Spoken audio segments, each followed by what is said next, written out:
hablar del metodismo y agradezco muchísimo al historiador Tony Arellano, que nos ha acompañado en otras ocasiones y que hoy también tenga esta generosidad de acompañarnos estos minutos para compartirnos sobre el metodismo, particularmente en Apizaco, pero en general. A esto, Tony, muchísimas gracias. Buenas tardes. Buenas tardes, maestro. Al contrario, muchas gracias siempre por la invitación, la consideración a su servidor y un saludo a todo el auditorio. Muchísimas gracias. Hemos platicado en otras ocasiones el tema, pero siempre hay nuevas variantes, hay siempre nuevas perspectivas del tema. La pregunta básica, el metodismo es quien abre a las iglesias evangélicas en Tlaxcala y tiene que ver con el nacimiento también de Apizaco, ¿no? Claro, no podríamos hablar de Apizaco sin, bueno, lo que ahora es la ciudad de Apizaco, lo que en algún primer momento fue la sección de la estación, la sección séptima de Tetla, la villa de Barrón Escandón o Claro. colonia de Barrón Escandón, que se convirtió en un majestuoso municipio que el próximo año está por cumplir su sesquicentenario el 7 de mayo. Y no lo podemos dejar de lado sin recordar su relación con la migración inglesa. Muchas veces se habla, ¿no? Sobre la migración inglesa y la presencia inglesa en lo que es esta parte de la cuenca baja de Apizaco, y parece un mito, ¿no? Parece una leyenda pensar que hubo presencia inglesa en lo que ahora es la ciudad de Apizaco. Claro. Y bueno, gracias a la investigación que hemos desarrollado, que pues ha sido ya desde 2016 hasta la fecha, hemos encontrado, ¿no? Algunos apellidos de algunas familias inglesas que más bien llegaron en 1865 y pues lograron asentarse y desarrollar sus actividades tanto familiares, sociales, ¿no? Sus vínculos, y decidieron quedarse aquí, establecerse aquí. Porque repito, muchos años se hablaba de los ingleses, pero no nos decían quiénes eran. Claro, claro, sí. Entonces, gracias a los archivos de la Iglesia Metodista, logramos esclarecer esta parte, que efectivamente hubo presencia inglesa en Apizaco, que no logramos encontrar en el cementerio, por ejemplo, que el cementerio de Apizaco, todavía en su zona histórica, vamos a decirlo así, en las fotografías que logró captar México Fotográfico, pues se parece mucho al Panteón de Real del Monte, el panteón inglés que hicieron también los metodistas Sí. allá por la década de los 30, 40 del siglo XIX. Y aquí, bueno, no los encontramos ahí, pero sí los encontramos en el archivo de la Iglesia Metodista. Los Sid, los Herbert, los Curtis, los Gertz, entre otros más, ¿no? Junto con familias inglesas como los Guillot, como los Schiaffini, que bueno, son familia de Sí, sí, sí. Alejandro Guillot, también hay que mencionarlo, primer rector egresado del mismo Politécnico y bueno, rector de esa misma institución. Sí, sí. Y bueno, aunado a otra investigación que también encontramos en la red, revisando, ¿no? La documentación de la empresa Smith Knight con la que hizo concesión y contrato Antonio Escandón con su empresa del ferrocarril mexicano allá por estas fechas, agosto, más o menos 8-4 de agosto de 1864, se va a un viaje a Londres, logra obtener este convenio, esta concesión con la empresa. Y bueno, pues era la mejor en el momento, ¿no? La Smith Knight, que la lideraba William Lloyd, quien también ya tiene mucha experiencia en materia de ferrocarriles, Sí. en Chile, en Norteamérica, también en Europa, y ahora viene a México, ¿no?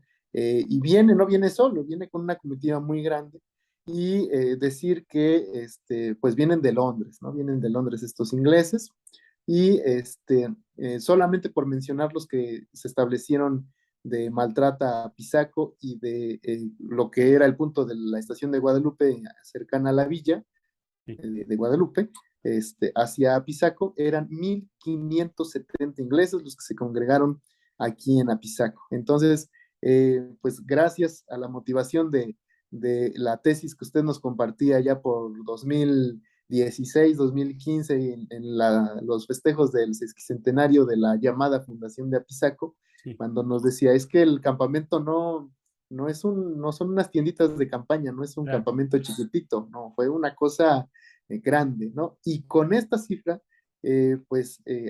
bueno, más bien nos sumamos también a esa tesis que usted ha prorrogado, ha compartido, y pues estamos levantando la bandera de que sí, era una comitiva muy grande. Bueno, esta comitiva, ya dijimos, pues establece qué ocurre con ellos. También en el año, en el mes también de agosto, más bien en noviembre, pero del 66, quiebra la empresa Smith Knight y por ende, pues sus obreros que están bajo contrato se regresan a Londres, pero algunas familias, ¿no? Que son las que acabamos de mencionar, ¿no? claro, Bueno, ellos se quedan ahí, hay planos que también el maestro conoce muy bien de la estación de Apizaco y que están resguardados en el CEDIF en la ciudad de Puebla. Un saludo también a todos nuestros amigos, al claro, maestro Román, a Patricio, a Covadonga, a la licenciada Bonilla, a todos ellos un fuerte saludo. Gracias por toda la labor que hacen del rescate de estos así es, archivos y de la conservación. Y bueno, ahí vemos las pequeñas propiedades, ¿no? De las primeras casas en las que se fincaron los obreros del ferrocarril. Y recordemos que incluso hasta tenían una tienda en San Luis Apizaco, de la que también se menciona en esta revista de que publica CEDIF. Se habla de una tienda con artículos de primera mano, pues de tipo inglés, ¿no? Porque era lo sí, que ellos estaban acostumbrados a utilizar, ¿no? No sé, no sabemos dónde quedó esa tiendita, pero sería un dato muy, muy, muy padre. Bueno, decir que ellos por la mala fama, vamos a decir de esa manera, que tenía el México decimonónico de no ser tan tolerante en cuanto a los credos subalternos al así es, catolicismo, pues tenían temor, ¿no? A pesar de que ya habían algunos tratados, ¿no? Que Juárez había hecho y que permitían la libertad de credo, pues ellos prefirieron resguardarse, ¿no? Y no propagar su fe con la libertad que desarrollaron después en la década de los 70, ¿no? sí, sí, sí, Entonces, algunos mexicanos pues adoptan, se apropian de esta línea de credo, de pensamiento, ¿no?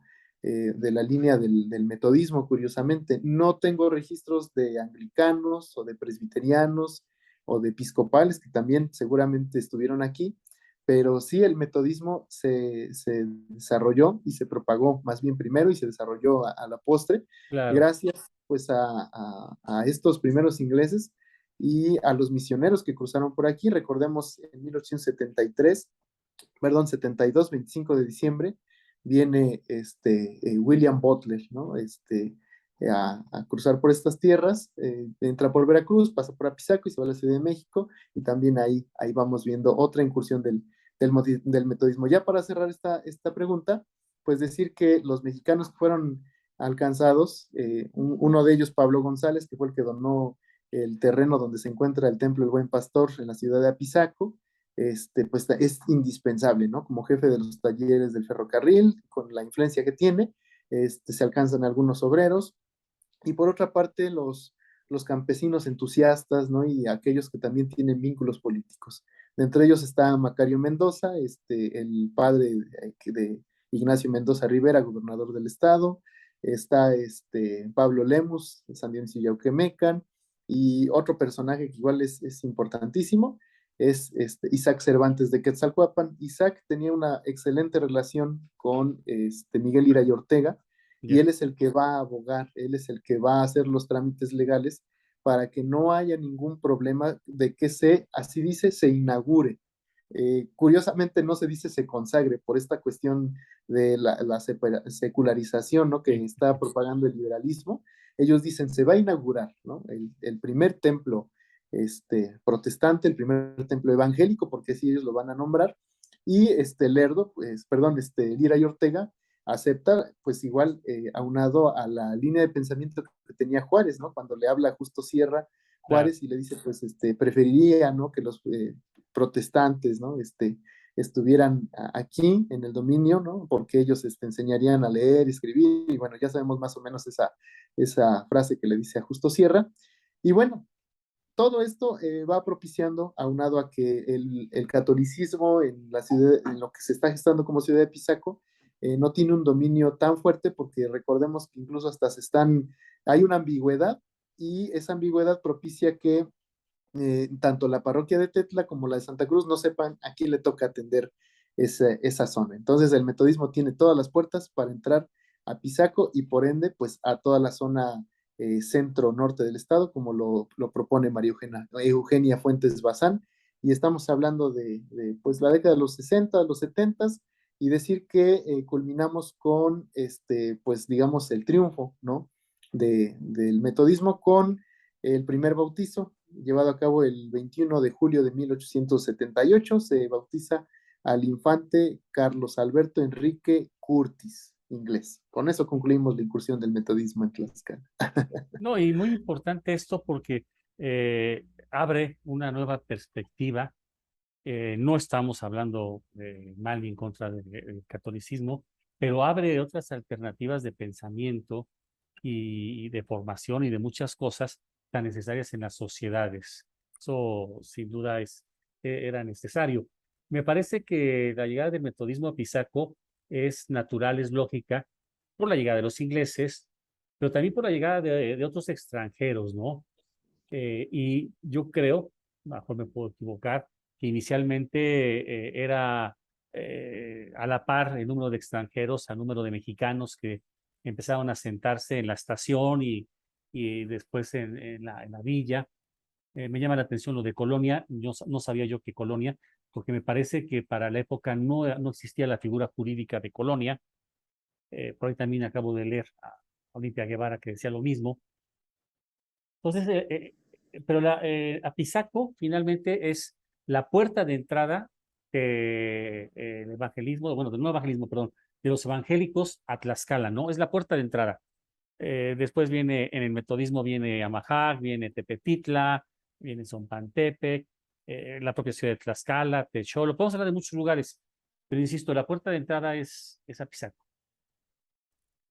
Claro, de hecho, bueno, respondiendo a algunas inquietudes, este, María Eugenia Fuentes Bazán propone que son importantísimas tanto Apizaco como Panotla, ¿no? Con el grupo de Panotla, maestros que llega ahí, desde luego es muy, muy importante, y que estas están empujando, ¿no? Que el metodismo se esté propagando. Uno pensaría que se desarrolla en la periferia o más bien la colindancia con la ciudad de Puebla, podríamos decir Zacatelco, que recuerdo, si no mal recuerdo, creo que todavía existe la congregación en lo que fue bueno, más bien Quiletla, que perteneció sí, a Zacatelco, Panzacola, también hay una congregación ahí, sí. y bueno, nos podemos ir con otras, Papalotla, ¿no? También Mazatecoxco, pero bueno, La Magdalena, también una así es, ciudad antigua. Tlatelulco. Así es, y bueno, se brinca hasta Panotla, ¿no? Es un punto estratégico, una muy buena cercanía con la ciudad de Tlaxcala, Claro, y bueno, por la otra parte, Apizaco, sí, es un lugar con un alto índice de tránsito, ¿no? Por la misma cuestión de la comunicación que tiene con, pues, la puerta grande de México, que es Veracruz, ¿no? Hacia Europa, y y a estas otras dos ciudades, que es Puebla, que es la Ciudad de México, ¿no? Y que el ferrocarril mexicano, pues, está teniendo una expansión muy importante gracias a las demás líneas de ferrocarril y ramales que Porfirio Díaz va a desarrollar, ¿no? Entonces, claro. el metodismo, si bien no es determinante el ferrocarril en su desarrollo, sí es una pieza indispensable, ¿no? Como vía de comunicación. Por supuesto. Cómo definir el metodismo como la punta de lanza de los evangélicos, de los protestantes? No todos son protestantes. ¿Cómo definir a Pisaco como el sitio en que se ancla esto para expandir? La lógica nos dice, pues es fácil, ¿no? Llegaron ahí, se asentaron, pero habrá que interpretar con mayor precisión esto, ¿no? No podemos caer en el simplismo de decir llegaron y se quedaron y se expandieron, no. Hay que hacer interpretaciones sociológicas al respecto, ¿no? Claro, desde luego, en los estudios, en los trabajos que Jean-Pierre Bastián desarrolló, hace una serie de advertencias muy importantes, muy interesantes para, pues para tratar y trastocar el tema del protestantismo, porque, bueno, él hace ciertas sugerencias que incluso pues hay, todavía carecemos de ciertas especificaciones conceptuales o de categorizaciones en estos grupos que no nos dejan claro, ¿no? La explicación de estos mismos grupos o de estas sociedades, incluso sociedades de idea también se les clasifica, ¿no? Con Jean-Pierre. Y bueno, tenemos alguna serie de ambigüedades que no nos permiten explicar, ¿no? De manera sociohistórica los procesos en los que están atravesando estos grupos, pero dentro de esas advertencias, si bien una está que va ligada con lo que se mencionaba anteriormente, no estamos pues haciendo alguna especie de juicio, ¿no? Por el contrario, la historia se debe de manejar de manera objetiva, Claro, imparcial, y es lo que estamos desarrollando también en esta charla, no sin dejar a un lado que pues hay acontecimientos incómodos, ¿no? Decía Silvio Zavala, pues todo es historia, ¿no? Que sea incómoda y pues hay que comentarlo, relatarlo. Jean-Pierre, también qué nos está sugiriendo para este tipo pues, de análisis? Si bien el desarrollo, la incursión, más bien desde la incursión, no va a ser armónica, ¿no? Porque podríamos pensar en una incursión del metodismo muy exitosa, muy lineal, sin altibajos, sin claro, coyunturas. Desde luego que hay toda una serie de problemáticas, ¿no? Que los primeros misioneros metodistas están enfrentando. Si bien tienen un buen financiamiento, por ejemplo, el caso de Carlos Gedres y John Wesley Butler, el hijo de William Butler, pues son muy doctos, tienen una excelente preparación, están muy bien, pues, ¿cómo se puede decir? Vinculados con las universidades en los Estados Unidos, y están teniendo un buen financiamiento base para que puedan ellos llegar aquí a las tierras mexicanas, sí, pues llegando a México se encuentran con toda una serie de obstáculos. Obstáculos que, bueno, desde luego van pues partiendo de la geografía, de la climatología, de la misma subjetividad que tiene la sociedad mexicana en ese momento, y que bueno, pues eso está en ese estira y afloja, ¿no? De que hay congregantes, no hay congregantes, se atienden, no se atienden, pero uno de los elementos que le van a permitir al metodismo tener éxito, ¿no? Y a estos misioneros va a ser la educación, ¿no? La educación no solamente claro. en el sentido de la alfabetización, también incluso hasta en la música, ¿no? Dicen que los metodistas son muy entonados, a lo mejor por ahí también viene alguna razón, ¿no? Del éxito, Claro, y que pues yo, Jean-Pierre Bastián, creo que no lo dice en primera mano, pero sí nos lo está evidenciando, que uno de los grupos más impactantes en la sociedad mexicana, uno de los grupos protestantes más impactantes en México, va a ser el metodismo. Y lo vamos a observar en su análisis porque en gran parte de sus estudios le da espacio al metodismo. No quiero decir que los otros grupos, como los presbiterianos, como los sí, sí, bautistas, y demás, no son importantes. El adventismo, que llega por ahí por 1912, 1913, no quiero decir que no son importantes, por el contrario, también forman parte de estos procesos históricos y que, claro, bueno, nos van dando cuenta de los sucesos. Pero sí, el metodismo es de sumo impacto por su labor social. No solamente Jean-Pierre lo identifica, no solamente María Eugenia lo identifica, otros investigadores, uno de ellos yo creo que es muy conocido y muy pesado, Edward Parner Thompson, identifican esta labor social que tiene el metodismo, a diferencia a lo mejor de algunas otras. Sí son muy espirituales, pero no dejan de lado esta cuestión social. La visita a los enfermos, a los presos, al apoyo a las viudas, ¿no? Y muchas otras enseñanzas base que vamos a encontrar incluso en la Biblia misma, ¿no? Que Claro. también va ligada a el que motiva el movimiento metodista en Inglaterra, que es John Wesley, ¿no? Todos estos hábitos prácticos que desarrolla el metodismo para hacer eso, ¿no? El cristianismo de una manera más práctica, más vivencial, pues lo van a hacer los metodistas también en México. Y repito, pues eso va a hacer que sean punta de lanza, ¿no? Los metodistas y que vayan incursionando incluso, ¿no? En espacios públicos, políticos, que van a permitir que ellos, de alguna manera, estén, pues, integrados, dentro de, o involucrados más bien, en la formación o reformación de la nación, pues ya sea en el Congreso del 17 o en los Sí, congresos locales del 18. sí, sí. Nos queda minuto y medio escasamente. Sin caer en lo político, pero los metodistas participan.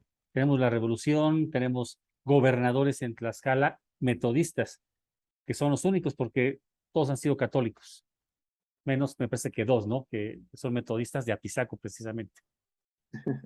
Dos, y se suma un tercero que hace poco igual encontramos, el primero, Antonio Hidalgo Sandoval, ¿no? Claro. Que dice el abogado cristiano ilustrado, y Jean-Pierre lo cita, y yo por azares del destino alguna vez llegó a mis manos y pues ahí lo tenemos, dice, no nos consta, dice Vicente Mendoza, que era el director del abogado cristiano Sí, ilustrado. No nos consta, pero parece ser que el gobernador recién electo en Tlaxcala es protestante.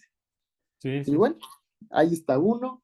El segundo es Ignacio Mendoza Rivera. claro.